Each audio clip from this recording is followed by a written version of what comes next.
Bienvenidos a la entrevista de France 24. En esta oportunidad nuestro invitado es antropólogo, etnobotánico, también es documentarista y escritor. A través de sus viajes y de sus trabajos y sus publicaciones podemos adentrarnos en un profundo conocimiento de muchísimas etnias y también de diversas culturas que pueden ser consideradas por muchos como recónditos misterios. Wade Davis, muchísimas gracias por estar presente en la entrevista de France 24. Gracias. Hubo un antes y un después, ¿no?, de conocer la Amazonía colombiana. ¿Cómo fue ese primer contacto y qué ocurrió después? Bueno,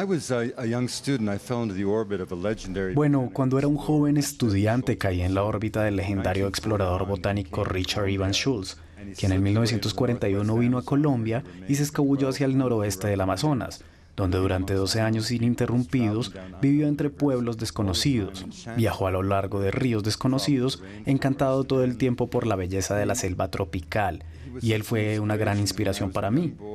Cuando era un joven de 19 años solo soñaba con ir al Amazonas, y toqué a su puerta y le dije: «Señor, he ahorrado ese dinero y quiero ir al Amazonas como usted lo hizo y recolectar plantas».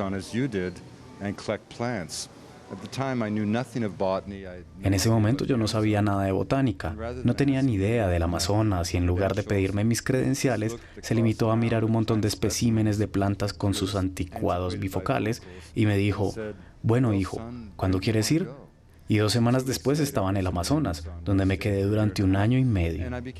Y quedé encantado por la relación entre los indígenas y la botánica alrededor. Bueno, además, ¿no?, de esa experiencia, usted ha estado en contacto con muchísimas y las más diversas culturas, pueblos originarios, etnias. ¿Qué aprendió de todos ellos, de esas experiencias? Creo que lo más importante, comencé como antropólogo y me convertí en un explorador botánico, pero la verdadera lección de la antropología es muy simple. Cada cultura tiene algo que decir, cada una merece ser escuchada, así como ninguna tiene el monopolio sobre la raíz de lo divino. Tenemos la idea de que somos el mundo real y de que todos los demás son un intento fallido de ser nosotros. La miopía cultural ha sido una especie de maldición de la humanidad. Por ejemplo, la palabra bárbaro viene del griego bárbaros, o sea, alguien que balbucea. Si no hablabas griego, no existías, pero los aztecas tenían la misma noción en náhuatl. La verdad es que cada cultura es una respuesta única a una pregunta fundamental. ¿Qué significa ser humano y estar vivo? Y cuando los pueblos del mundo responden a esa pregunta, lo hacen en 7000 idiomas diferentes. Y esas respuestas se convierten colectivamente en nuestro repertorio humano para hacer frente a todos los desafíos que se nos presentan en los siglos venideros. En Occidente tenemos la idea de que la cultura se desarrolla, de que evoluciona.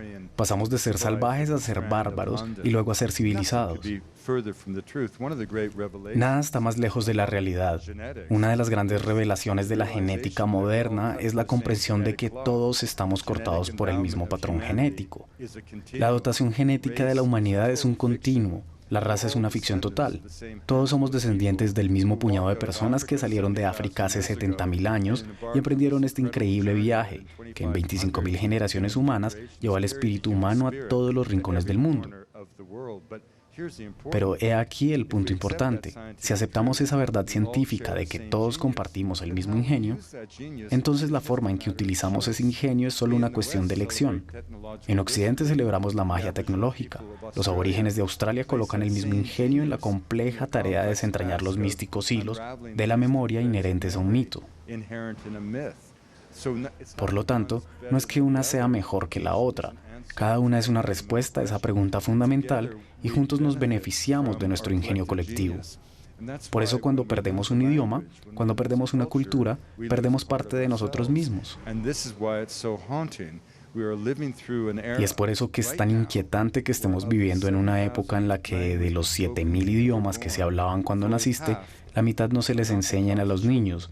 O sea que estamos viviendo en una época en la que la mitad del conocimiento ecológico, social y espiritual de la humanidad está en peligro y esto no tiene por qué ocurrir. Y en toda esa diversidad, ¿no?, que usted describe, ¿no?, con que cada cultura, cada etnia tiene algo particular para decir y su propia voz, ¿encontró algo común en toda esa diversidad? No, claro, esa es la cosa que me encanta. Todas las culturas se enfrentan a los mismos retos. Todos tenemos que dar a luz, todos tenemos que educar a nuestros hijos, tenemos que encontrar maneras consistentes de aparearnos, tenemos que lidiar con la agonía de la vejez, tenemos que lidiar con el misterio de la muerte.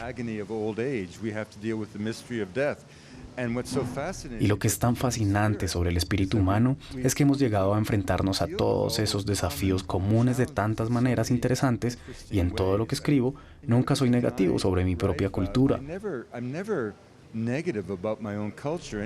más de lo que soy negativo sobre mi propio idioma. Amo mi idioma, amo mi cultura, solo que no quiero que mi idioma sea una especie de agente nervioso cultural que se extiende por todo el planeta. Una de las formas en que cuento estas historias es nunca salir a celebrar el otro exótico, sino encontrar nuestra humanidad común y revelar el ingenio de otros pueblos. Recuerdo que un lama en el Tíbet una vez dijo algo maravilloso. Dijo, en el Tíbet no creemos que hayan ido a la luna, pero lo hicieron. Puede que ustedes no crean que alcanzamos la iluminación en una vida, pero lo hacemos. Ahora, cuando uno lee sus trabajos y sus publicaciones, es imposible no quedarse maravillado con la diversidad de experiencias en las que se ha visto envuelto, ¿no?, a lo largo de su carrera. Y hay un fenómeno que usted conoció muy de cerca y que para muchos representa una enorme incógnita y que quizás conocemos de manera distorsionada a través de la cinematografía o de historias, que tiene que ver con el de los zombies. Sí. Y voy a citar algo que dijo usted en una oportunidad. Dijo que el fenómeno de los zombies le hizo entender realmente la antropología por primera vez, porque estaba observando cómo un sistema de creencias podía manifestarse en habilidades fisiológicas. ¿Qué descubrió, qué conoció sobre los zombies en Haití?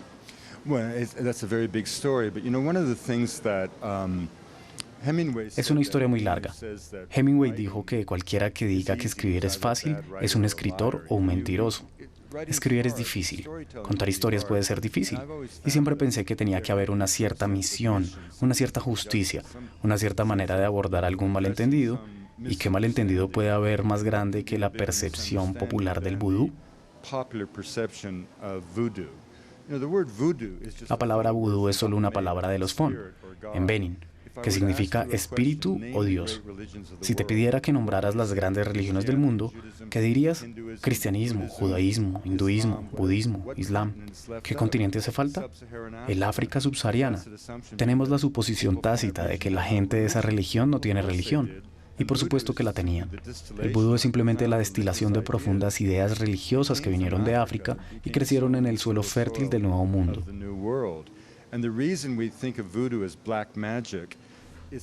La razón por la que pensamos en el vudú como magia negra es francamente porque Haití fue la única nación negra independiente durante 100 años. La revolución en Haití, que comenzó en 1791 y terminó en 1804, creó la única nación negra independiente en la tierra. Lucharon contra las mayores fuerzas de Europa, Napoleón en lo más alto de su poder y la mayor fuerza expedicionaria que tenía por misión volver a Norteamérica, navegar por el Mississippi y restablecer el control francés de lo que se convertiría en la Norteamérica británica. Si no hubiera sido por los patriotas esclavos de Haití, los americanos hablarían francés al oeste del Mississippi. Y luego en los años 20, el Cuerpo de Marina de Estados Unidos ocupó Haití y todos los que tenían un rango más alto que el del sargento obtuvieron un contrato para escribir libros. Y sus libros tenían nombres como Primos Caníbales, Fuego Vudú en Haití o Un Puritano en la Tierra del Vudú. Había docenas de estos y todos estaban llenos de alfileres y agujas y muñecos de vudú que no existen y zombies que salen de sus tumbas para atacar a la gente. Esto dio lugar a las terribles películas arqueológicas de los años 40, como La Noche de los Muertos Vivientes y Zombies en Broadway. Esta ficción barata y las películas esencialmente le enviaron el mensaje al pueblo americano durante la era de la segregación de que cualquier país en el que ocurrieran tales abominaciones solo podría encontrar su rendición a través de la ocupación militar. Por eso empezamos a pensar en el vudú como algo maligno, y no lo es. Es solo una expresión religiosa de los africanos. El zombie que figura tan prominentemente en esta ficción y en las películas fue totalmente incomprendido. En Haití no les tienen miedo a los zombies, sino a convertirse en un zombie, porque los zombies son la última forma de sanción social, el último castigo de las notorias sociedades secretas de Haití, que tienen su génesis en las sociedades secretas de África Occidental. Un zombie es alguien a quien un hechicero le robó el alma y se ve obligado a trabajar como esclavo. Así que la definición de un zombie eran esas dos cosas, el trabajo forzado, dada la historia de la esclavitud, junto con la pérdida del alma. Si pierdes el alma, pierdes el poder, la posibilidad de renacimiento espiritual. Esas dos cosas combinadas hacen de la zombificación un destino peor que la muerte. Así que cuando fui a Haití fue para encontrar las drogas que se usan para hacer zombies, para darle una apariencia de muerto a un individuo. Las encontré, pero también terminé realmente explorando las dimensiones culturales, políticas, psicológicas, espirituales de una posibilidad química. Y al hacerlo, traté de tomar esta oscura imagen del zombie y colocarla dentro de su propia cultura y revelar que el vudú no es un culto de magia negra. Es una compleja visión metafísica del mundo. Como a los haitianos les gusta decir, ustedes los blancos van a la iglesia y hablan de Dios, nosotros bailamos en el templo y nos convertimos en Dios. A lo largo de su trayectoria también ha experimentado con sustancias como la ayahuasca o el yagé, ¿verdad? ¿Qué aprendió de esos viajes, entre comillas, y si los recomendaría? No recomiendo el uso de drogas psicoactivas, enteógenos, alucinógenos. Pero me alegra decir muy públicamente que no escribiría como escribo, no pensaría en el mundo natural de la manera en que lo hago, no entendería el relativismo cultural como lo hago, no sería la persona que soy, con los pensamientos que tengo, si no hubiera tomado plantas psicoactivas en rituales. Recuerdo los años 60, todos nuestros padres decían, no tomes estas drogas, nunca volverás a ser el mismo. Pero nuestros pobres padres no entendían que ese era precisamente el punto. Pues Davis, muchísimas gracias por haber estado presente en la entrevista de France 24. Ha sido un placer. Y a ustedes, por supuesto, pueden continuar informándose en France 24 y también en france24.com.